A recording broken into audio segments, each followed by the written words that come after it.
So Dr. Marian Morton is Professor Emeritus of History at John Carroll University. She is also the author of some books of these books on Cleveland Heights that are up front. You can check any of these books out. Cleveland Heights, The Making of an Urban Suburb, Cleveland Heights, Cleveland's Lakeview Cemetery, Cleveland Heights Congregations, and The Overlook of Cleveland and Cleveland Heights. So they're all available for your perusal on the table, and you can check them out if you'd like. So thank you all for coming out, and without further ado, thank you so much for being here with us tonight.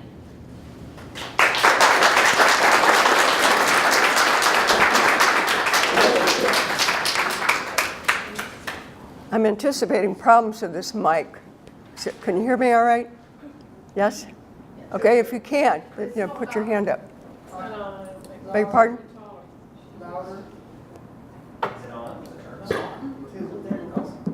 This part is on. Is that right? I'll just shout. How's that? I'll just shout. That comes naturally to me anyway. As you can see from the title of the talk, our park system, our parks are over 100 years old. So last year, I said to myself, somebody should write something about our parks, and that should be me. So I did. And I wrote a paper for the Cleveland Heights Historical Newsletter, a paper with this title. So what you will hear tonight is a shortened but illustrated version of that paper, of that article in the Cleveland Heights Historical Newsletter.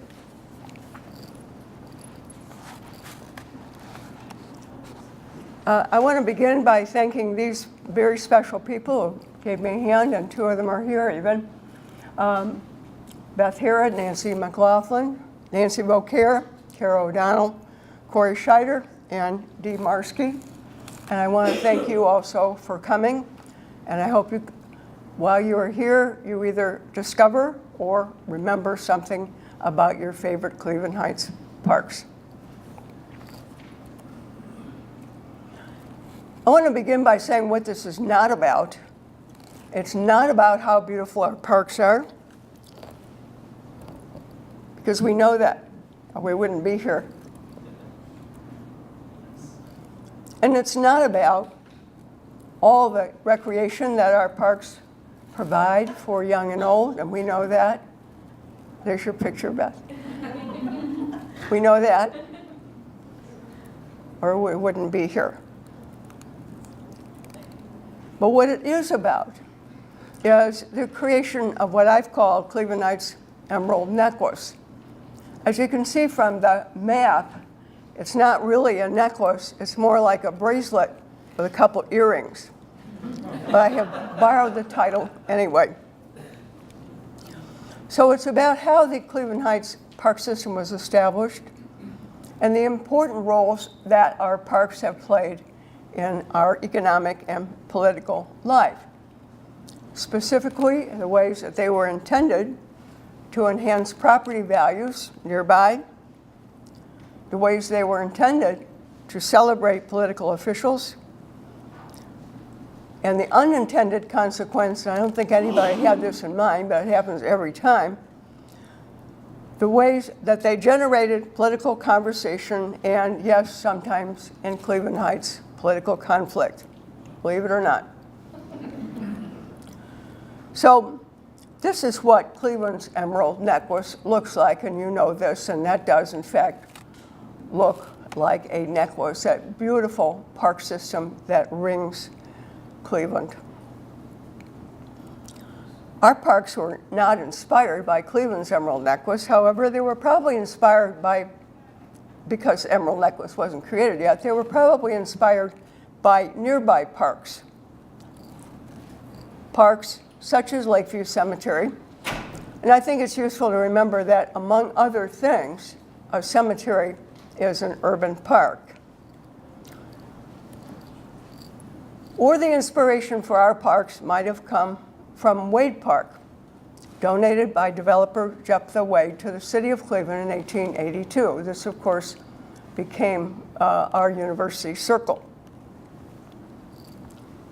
Or our parks might have been inspired by the donation of Ambler Park by developer Martha Ambler in 1894, the park that constitutes part of the southern boundary of Cleveland Heights along that ravine. Or perhaps the inspiration came from Shaker Lakes Park, donated by the Shaker Heights Land Company to the city of Cleveland in 1896. And Dr. Dawson, who's sitting right there, is going to tell us more about that. Right, Jenny? Yeah, okay. Is going to tell us more about that park next Wednesday. Or perhaps the inspiration for our parks came from Cedar Glen Parkway, donated to the city of Cleveland by developer Patrick Calhoun. And in this slide, we are looking up Cedar Hill in the direction of Euclid Heights, that very elegant allotment that Patrick Calhoun was developing at this point in time. What developers and city officials realized was that parks were amenities that enhanced the value of nearby real estate. With this in mind, the Cleveland Heights Civic Club proposed to Cleveland Heights voters a bond issue to pay for a park system for the village in 1915. And they provided voters with this picture of the Dugway Brook ravine, Dugway Brook East ravine, along which the parks were to be sited. The Dugway Brook runs east of Taylor, as you know, but that was never part of the Cleveland Heights Park system as it was originally laid out or was originally envisioned. So this nice little pamphlet with a picture on it says, "Shall Cleveland Heights Village have a park system?" Well, the answer was, we hope so. And here's the argument in the pamphlet on behalf of establishing that park system along that ravine. Strong language here, strong and persuasive language. The proposed site will in time become more and more a dumping ground, as it is now, for tin cans and unwholesome rubbish of all sorts, breeding disease and endangering the health of the community. Why not transform this unsightly, unusable land, remember this is along a ravine, you can't build on it, into a health resort instead of a menace to public health, a playground instead of a death trap for innocent children, a recreation ground for adults instead of a pestilential region. Pretty persuasive stuff. And in fact, the voters did pass a $100,000 bond issue. Pretty bold step for a village that even 5 years later wouldn't have 15,000 residents. So here's the property for that first park, which will be Cumberland Park, as you can tell. The site ran toward Mayfield from Somerton, between Superior and Cumberland. In the middle of the site, you will see something called Brunswick Road. This is a figment of the developer's imagination. Like a lot of roads, it never actually took place. Looks nice though. The biggest purchase for this park was from the Grand Land Company in 1916. This is the developer who was selling lots along Cumberland Road. And I love the pitch here because it refers here in an effort to get people to buy houses on Cumberland Road, it refers to Forest Hill, the beautiful estate owned by Mr. Rockefeller. It was very customary in real estate ads of this period to enhance the property value by referring to the fancy neighbors nearby.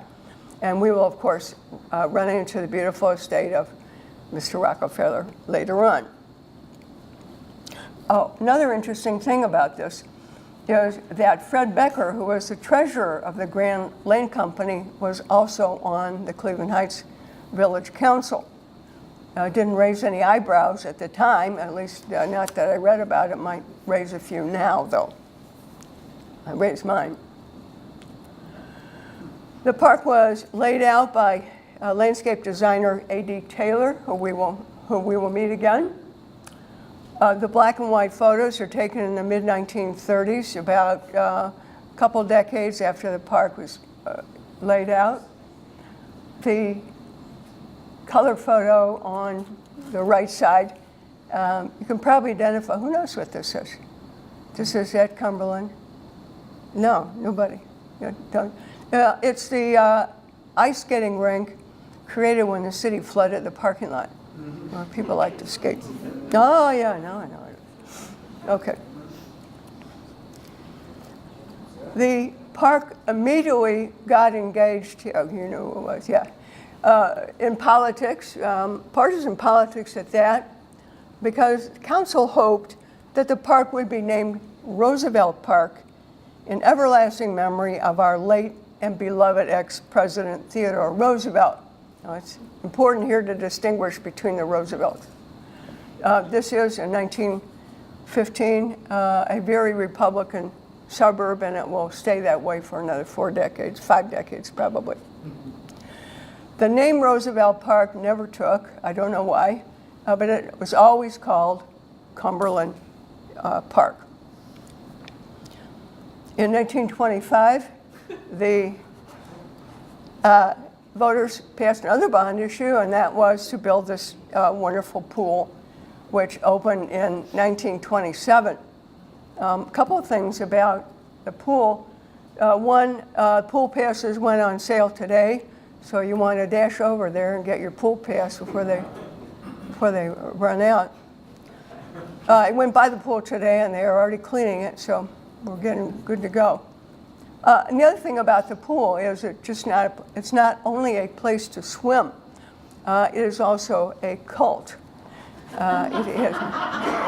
It's a very sacred place for a lot of people who consider themselves members of this cult, and it has a lot of curious rituals attached to it, such as blowing the whistle on the hour to make the kids get out of the water. And a lovely place, too. But the park immediately became embroiled in another political controversy, and that is over the location of the World War II memorial. Cleveland Heights, like the rest of the nation, enthusiastically supported the war effort, and they wanted to show their support by building a war memorial. But veterans groups wanted the war memorial in a commercial district like Cedar Lee. Frank Ken said, nothing doing. It's going at the foot of the park, and I think that we would agree that he made a very good choice there. On the war memorial are engraved the names of the 5,800 Cleveland Heights men and women who served in the armed services during that war. That is more than 1 out of every 10 residents of the city at that time, and that's what a total war looks like.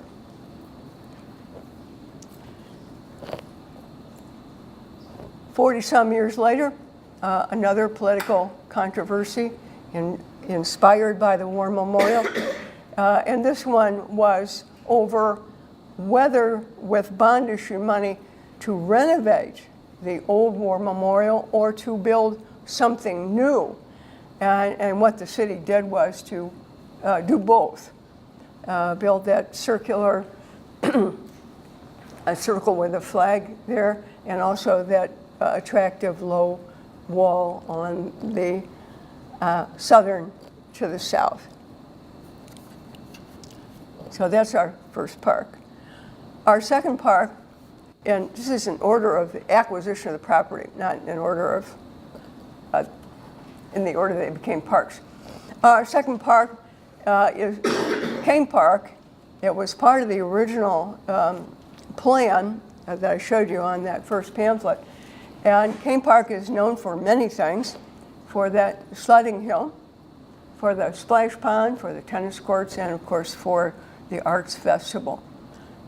But I want to focus here on what Kane Park is best known for outside the city of Cleveland Heights, and that is, of course, its theater program. And here is the property originally. It's not the property of the park because the 1912 map doesn't cover that. But this is the property just to the south of what would become Kane Park.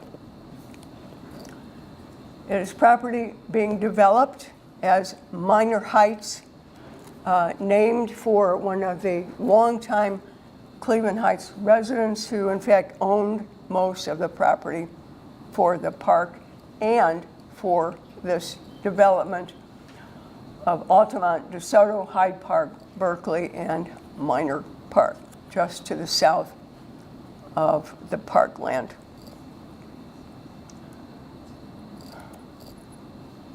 The parkland itself, east of Taylor, at this point, was unimproved and unnamed. That is, it is still a ravine, a sharp ravine covered with underbrush and so forth. Politics again. There were people, supporters in 1926 and 1928 who thought that eastern end of the park would make a splendid football stadium, and got on the ballot in 1926 and 28 a bond issue that voters rejected. Voters said no football stadium. Nevertheless, that cluster of Tudor-style buildings and apartments, stores and apartments, right there on Taylor Road, was called Stadium Square through the 20s, 30s, and perhaps even later. So the park was unimproved and didn't have a name until this woman took charge. This is Dr. Dinah Reese Evans.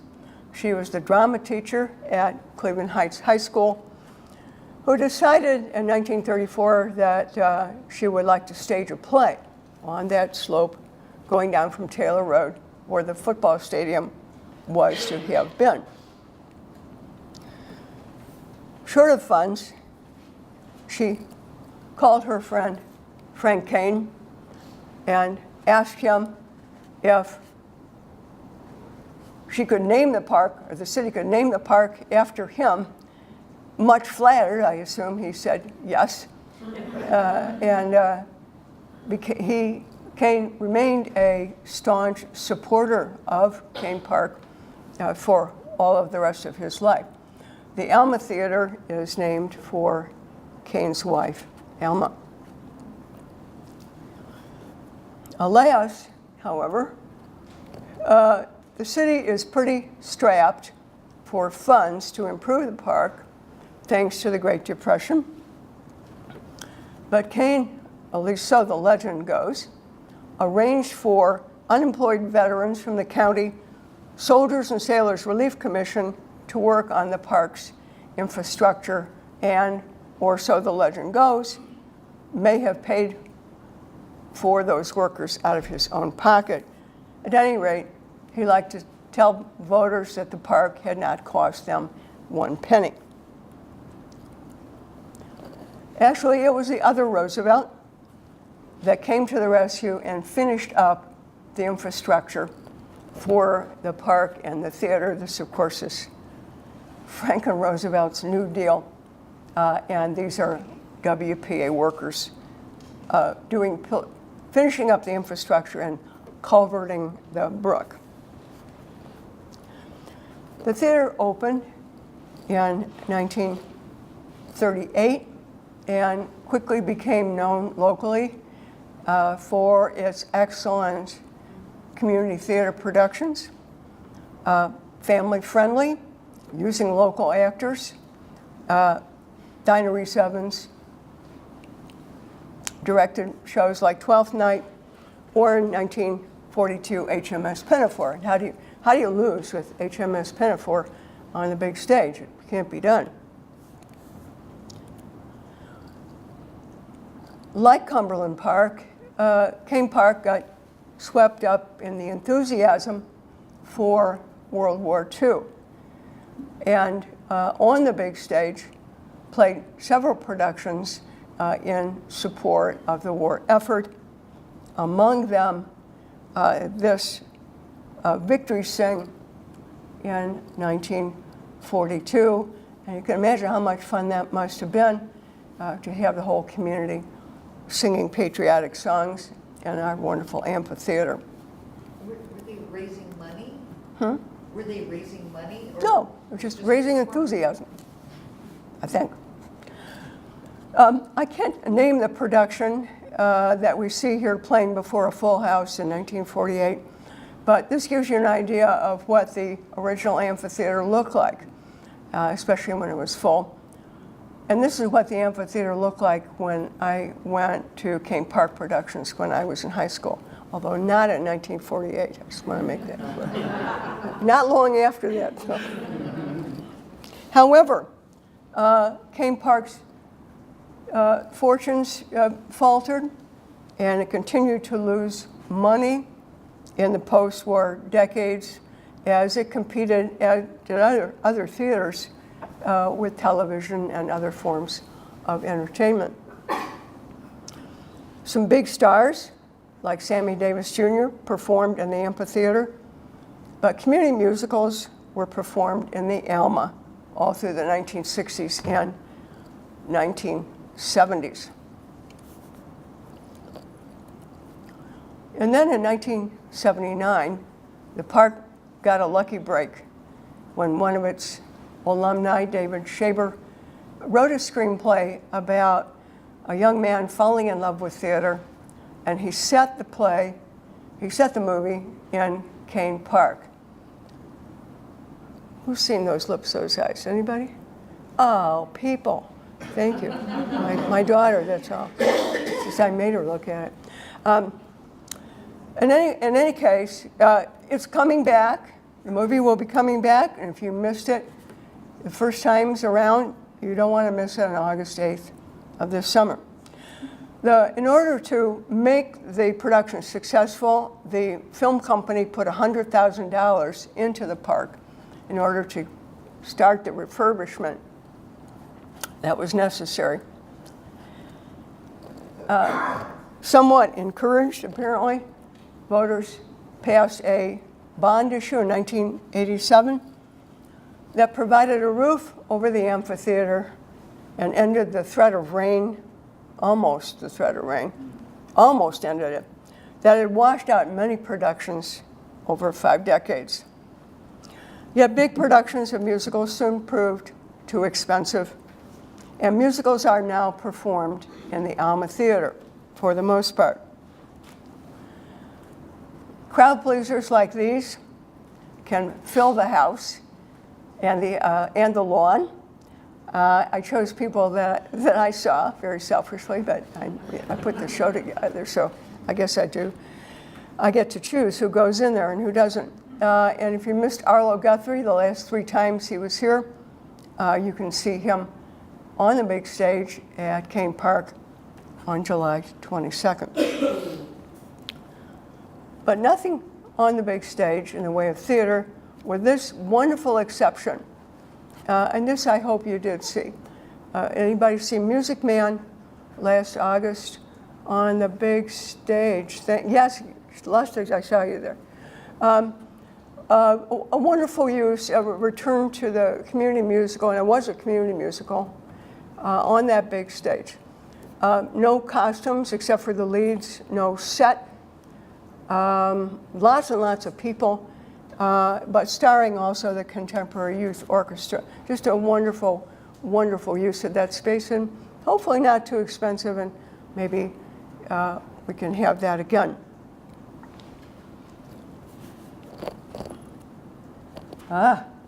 Our mystery park, Caledonia Park. I had a lot of trouble finding pictures of Caledonia Park. So I decided to go on the Growing Up in Cleveland Heights Facebook page and see if anybody had any pictures of Caledonia Park they would lend me. Well, these are people growing up in Cleveland Heights, Facebook people. These are people who can tell you what flavor ice cream they had on August 7th of 1965 at Meathers. But when I asked them about pictures of Caledonia Park, I got one response, and this was it. Where is Caledonia Park? Never heard of it. Never heard of it. So here is where it is. It is that nice green space in the middle there, just to the east of Caledonia Elementary School, between Noble and North Taylor Roads.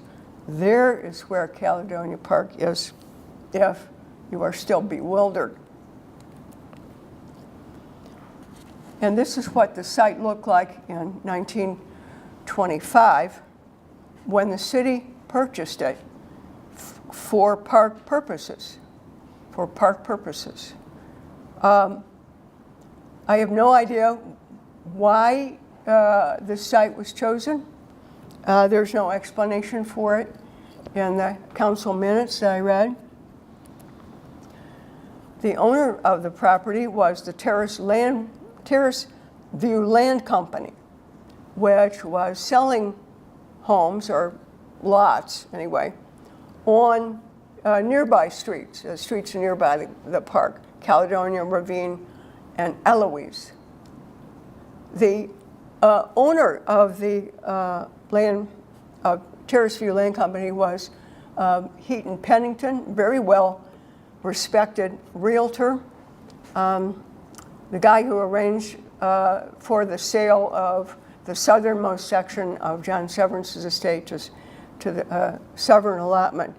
But it disappears from view almost entirely after the purchase, after he sells this property to the city for whatever purpose. Now, we can speculate about the attractiveness of the site. Perhaps it was the handsome campus of Nela Park, which had recently been completed. Real estate ads for the neighborhood always referred to Nela Park. Perhaps it was the proximity of the property to Caledonia School, which was finished in 1923. Caledonia School, as you probably know, is in Cleveland Heights, but it is in the East Cleveland school system, as that was determined by the State Board of Education at the turn of the 20th century. The property for the park purposes lay unused for 4 decades. I found no trace of it at all in council minutes or anywhere else. Until 1965, a report recommended that it be developed as a park in cooperation with East Cleveland. But again, the park disappears from view, and I find no record of it until 1974, when Caledonia was listed as having one of the summer parks that provided programs for children. In the meantime, as we know, East Cleveland's fortunes had begun to falter,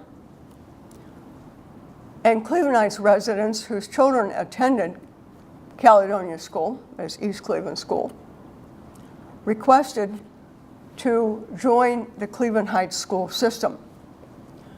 They were turned down by the State Board of Education in 1970, in 1976, and again, most recently in 2000. But the request to leave the school system, East Cleveland school system, cannot have improved relationships between Cleveland Heights and East Cleveland, just a guess. So Caledonia Park does offer summer programming for children like our other parks in 1977 and 1980, but it's very small, and its small size limited what the city could offer, or the Parks and Recreation could offer. Politics again.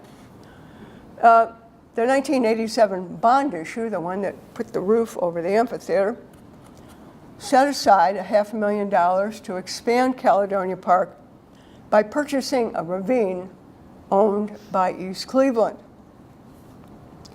Now, East Cleveland certainly could have used the money, but turned down the offer, angry because they claimed they hadn't been consulted about the $500,000 set aside. Well, you would have thought they might have read the bond issue material, but apparently they did not. So not so fast. They turned down the city's offer to buy the ravine. And it's not for another 2 years before the conflict is resolved.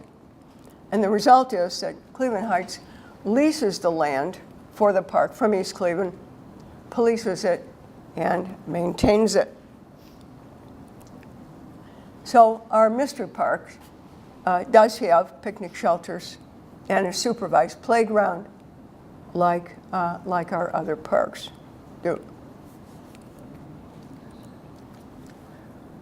Denison Park, you may recognize some of these pictures, and Beth gave me the beautiful one in the center there.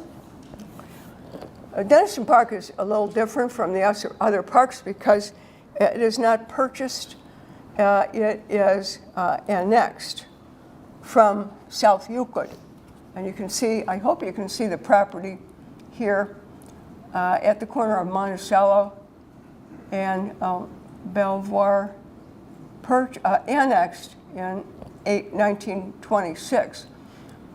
In the late 30s, the WPA would extend Monticello Boulevard all the way to Belvoir, therefore opening up that whole neighborhood for further development.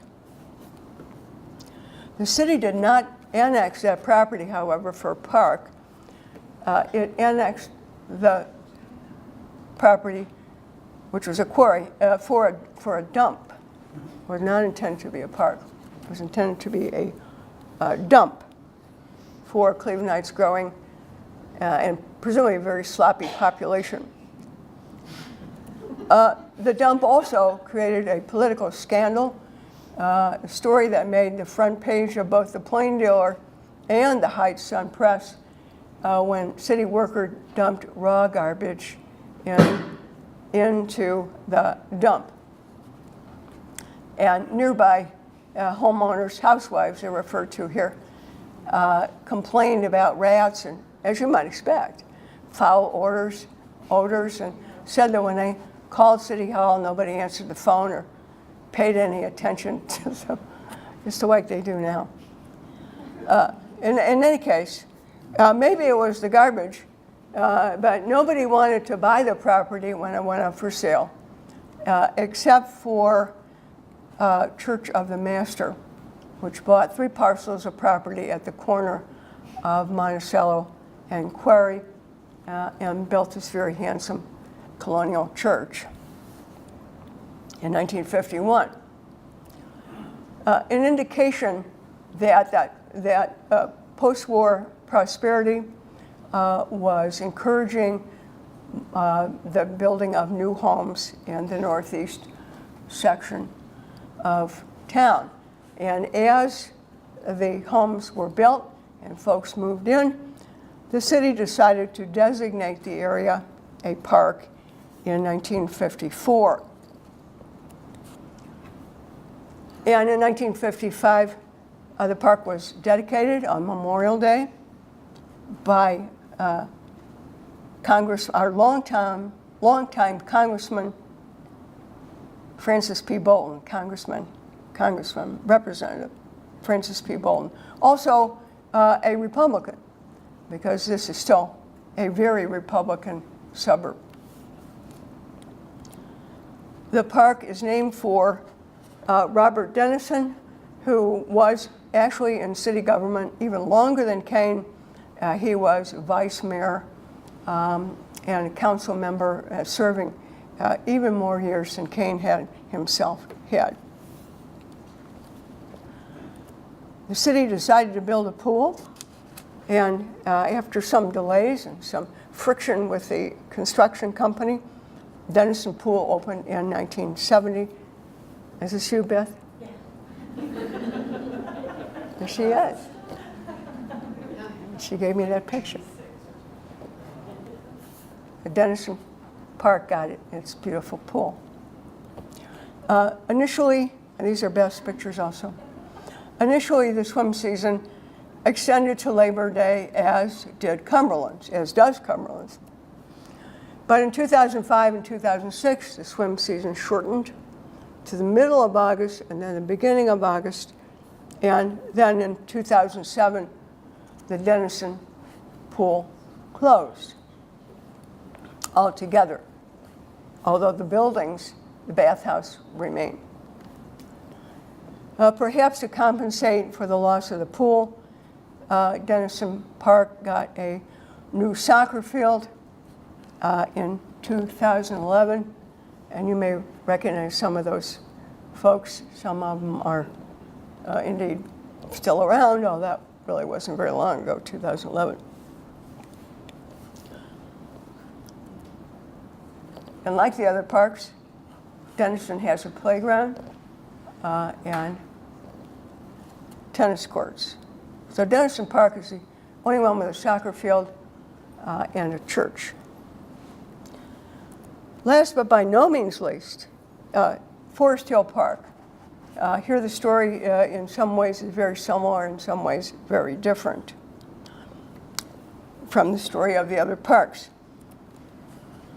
This park, of course, is on the summer home of our most famous, almost resident, John D. Rockefeller, whom we have seen referred to earlier in the real estate ad. Here's the property in 1925. It is contiguous to Cumberland Park. It continues the same Dugway Brook ravine right through it. The same ravine runs right through it, Dugway Park. You'll notice that properties to the west of the park are, that area, that neighborhood is pretty densely settled.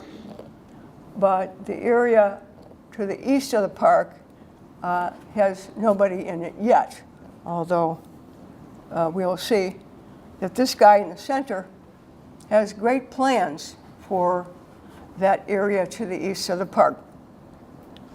That, of course, is John D. Rockefeller Jr., who bought the property from his father in 1923 and planned a splendid new development, the latest thing in suburban living. It was to have 600 elegant homes built in that French Norman style that you see in the slide to your right. They were 600, that's a nice stuff, 600, please. In any case, it did not get built. Those 600 homes did not get built because the Great Depression hit just as John D. Rockefeller Jr. was launching this very ambitious development. Nobody was buying homes. Nobody was building homes. So in 1938, Rockefeller Jr. gave much of the undeveloped land in to East Cleveland and Cleveland Heights for the park. The park would then, like the other parks we have seen, become an amenity for nearby homeowners and an inducement for folks to buy homes nearby. As we can see in this ad for Forest Hill, and of course the park was named after John D. Rockefeller so that nobody would forget that the richest man in the world lived there one time. I mean, not there's anything wrong with that. There's not. So, and the ad points that out, this picturesque lake and the on the historic Rockefeller estate and so on and so forth. The park was seen as a big plus for home buyers. Those homes did not get built until after World War II, but when they did get built, of course, the park was, in fact, a great amenity for them. A.D. Taylor, who laid out Cumberland Park, also laid out this park, and this is the original plan for the park. But as is the case in Kane Park, there was darn little money to build anything. So that the other Roosevelt had again to come to the rescue, and the WPA built lots of the infrastructure for the park, most spectacularly that splendid bridge over Forest Hill Boulevard that links East Cleveland to the Cleveland Heights part of the park. And the park formally opened in 1942. Then begins 2 long decades of political conversation about whether or not there should be a building in our part of the park. A group feeling very strongly that there should be a large, some kind of building with an auditorium and so forth in the park. And finally, after 20 years, the Recreation Pavilion opens in 1969, and you may remember this Rec Pavilion. We always call it the Rec Pavilion, and a lot of people still refer to that building as the Rec Pavilion. Then in 1997, residents passed a very substantial bond issue. Much of the money was intended to enlarge the Recreation Pavilion, adding another ice rink, more basketball courts, a senior center, and a daycare center. The new facility, therefore, would be called the community center. It would be more than recreation. It would be somewhere where all parts of the community would come together. If you enlarge the building, you obviously enlarge the footprint as well. And this, of course, spurred, and you may remember this, and an enormous, the most brutal, bruising political controversy that any of us can remember over whether or not this should be built, whether or not this big building should be built. Supporters argued that the enlarged space would bring all segments of the community together. Oh, but not so fast. Opponents said the enlarged space would destroy the natural landscape and the Rockefeller legacy. The final decision on whether or not to build the new building belonged to the Planning Commission, which found itself caught between 2 very vocal and energized groups of citizens, the supporters and the opponents. And so the Planning Commission did what any sensible group of people would do, say, we're not going to decide today, we're going to do that another time. And I don't blame them. 6 months later, supporters of the community center had enough and stormed City Hall with signs shouting, "Build the rec center already," and words to that effect. Polite ones, though.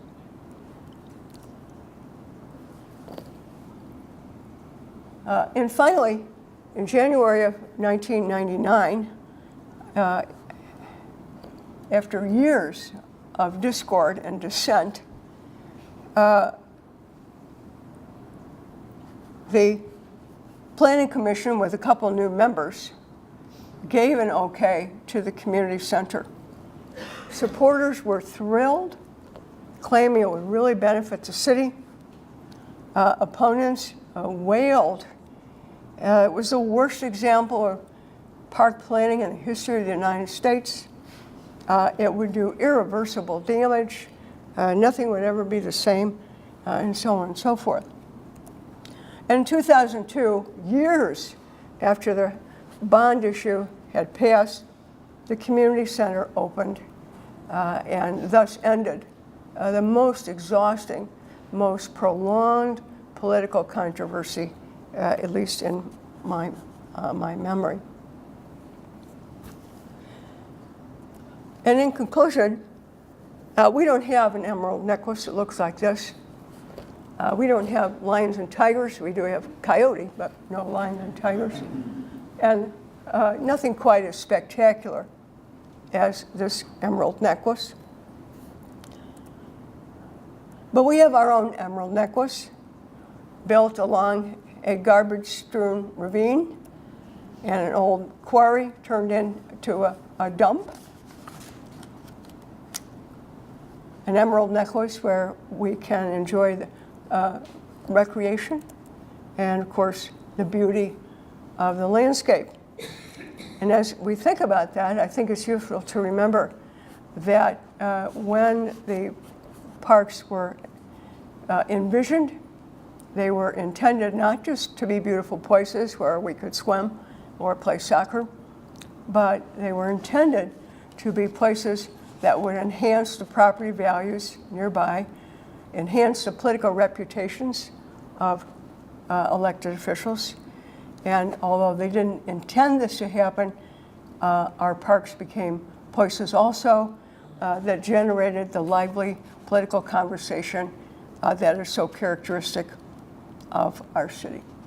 Thank you.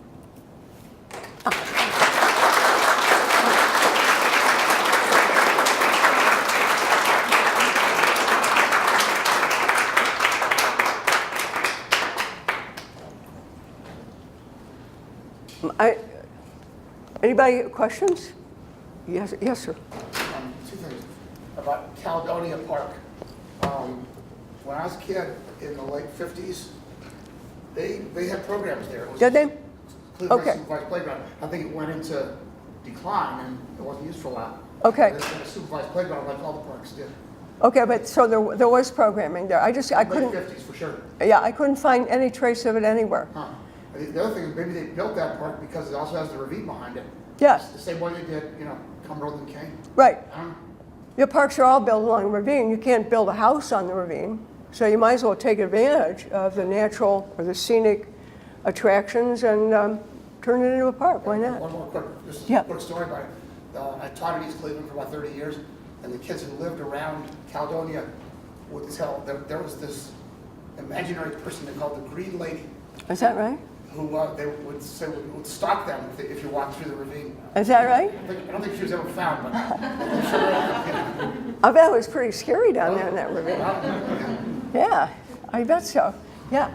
I recently saw Caledonia Park for the first time just last Saturday, as we were looking at that stretch of 9 Mile, the ravine. Oh, yeah. A study that's going to be done in there. It's really, really deep, really impressive on just how deep and magnificent that ravine is. And I was with Dr. Boyd Merrick, who we're going to be giving a talk on May 12th. You can see the flyer in Cleveland Heights. But it looked to us like, Dr. Lyric mentioned that it looked like Caledonia, if I'm saying it right, was a branch coming off a 9 Mile originally. They may have filled that in. That was just something Yeah. just mentioned offhand you can see it kind of dips down towards the really deep ravine. So maybe that's why the land wasn't sold originally for the housing, because those Yeah. pieces. Yeah, it's interesting. You can't build on it. Yeah. What are you going to do with it? You might as well turn it into a park. Like Cumberland filled in. Right. maybe. They're all along ravines or dumps or And then one quarries. last thing that I read in the Plainfield Historical that I didn't know was Cumberland Park, when you said across from Forest Hill, that there was actually plans at some point to make an underpass under Mayfield Road to connect the two together. The plans didn't go too far, I guess, but like Huntington Beach out on the west side, you know how there's that underpass to get you to the yeah. beach across from Mayfield. So I didn't know that. Yeah. Now, the tour, the walking tour is not going down Caledonia Ravine, is it? No. No, The okay, walking because there is a tour- walking tour on the 12th. Yeah, starts at Glen Allen. We're starting across from Severance Center on Mayfield. Right. Lutheran, yeah. Okay. And we're looking at the Shaw Brook, which is Shaw an Brook. unknown, sort of secret brook of Cleveland Heights, yeah. Oh, okay. There's something for Saturday, May 12th at what time? It's, yeah, you can see the flyers Okay, up front. there's if you're flyer up interested. there. It's a very special walk. Yeah, It's okay. May 12th, 10 to noon. We're meeting at the Lutheran High School across from Severance Center. And, yeah, Yellowstone and the Inglewood neighborhood Yeah. and Taylor. I'm gonna do a quick intermission. Oh, I would sorry. encourage everyone to come up and grab these because there's actually, we're sort of park heavy, this totally not intentionally, but there's a tour of sort of areas around Lutheran East, but there's also gonna be a tour of Kane Park, which turns 80 this year. But those tours, you have to sign up in advance by calling the secretary in the planning department where I work. So there's all kinds of programs, some of which were in the library flyer where you might have seen this, but some are not in the library flyer. So please, before you leave, come up and, this is the first day of Preservation Month, and we have many cool events and lectures coming up, so make sure you have them. Kara, do you have enough of those to pass those around, or Yes, there's lots of them. why don't you do that? And we have our next week's speaker sitting right there.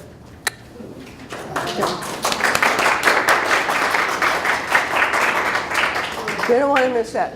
Yeah, Gary.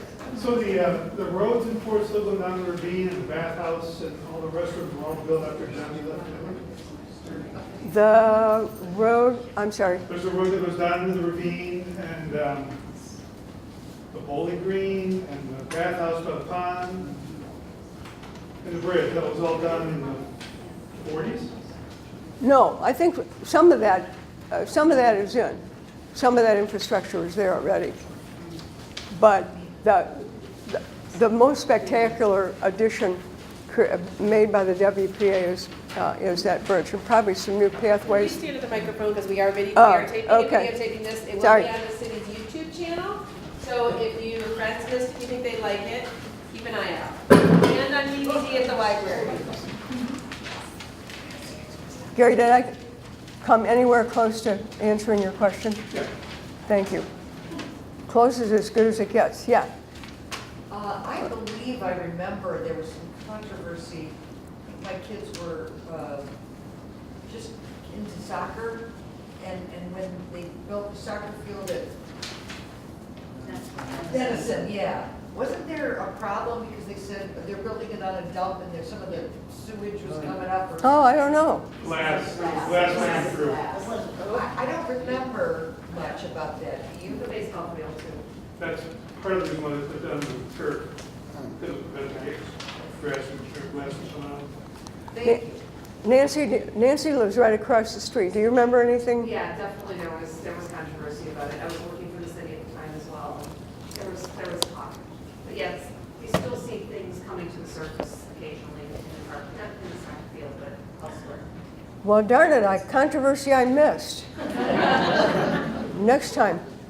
Yeah, The Eric. RTP landscape architect Taylor, was he an associate of Law Homestead?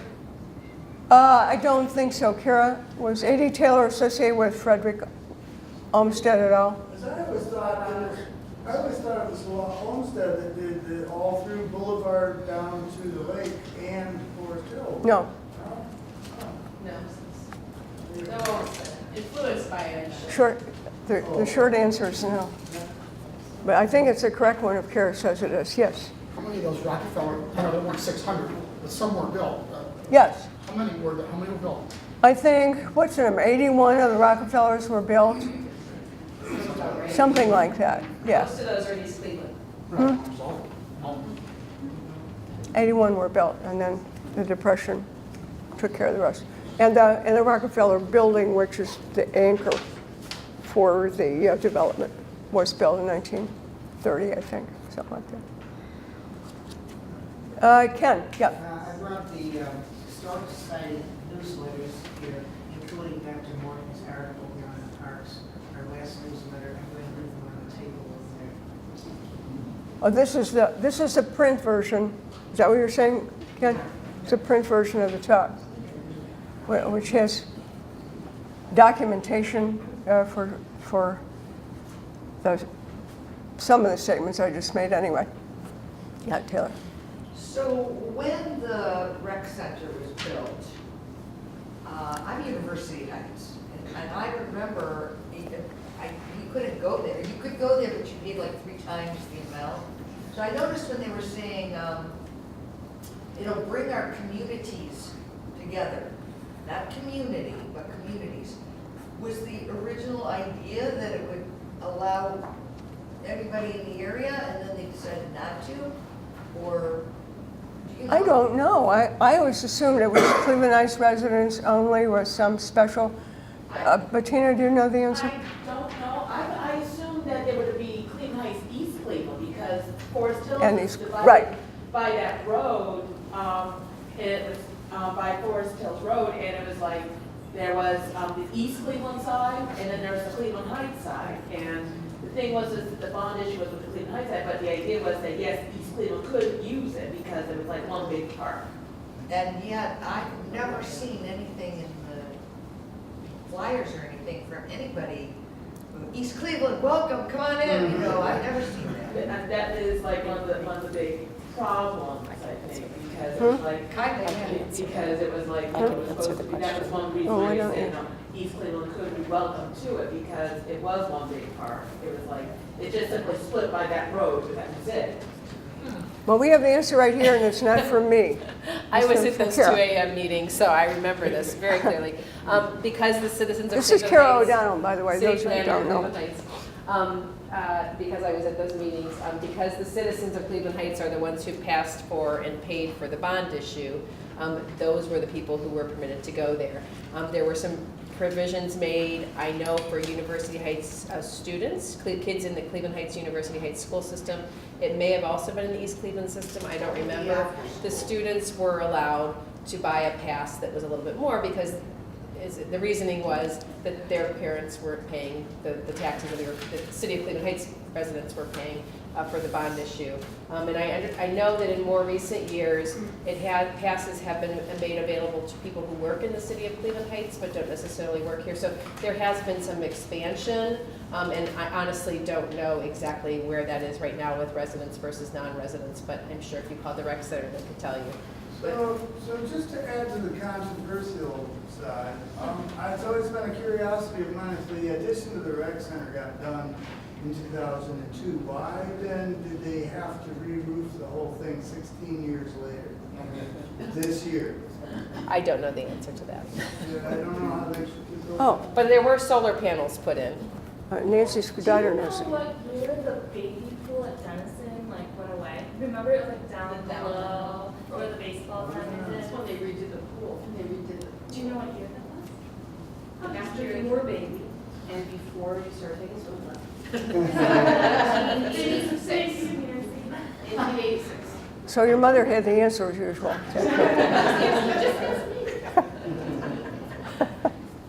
Jim, yeah. It's not a park question, but given the current interest in our system of government, was Kane an elected mayor? I'm sorry. Was Mayor Kane an elected mayor, or was he part of council like it is now? He was, I do know, I know the answer, Mary, I know the answer. Huh? We've had a city manager. Can't hear. We've had a city manager council form of government since 1921. It's always been the same. He was not elected mayor. He was elected. Well, yeah, elected he by was, council. no, Kane was initially elected mayor in 1914. Was elected mayor in 1914, and then when we switched to the other form of government, he was elected by council. I told you I knew that. That doesn't always happen either. Anything else? You good? Okay.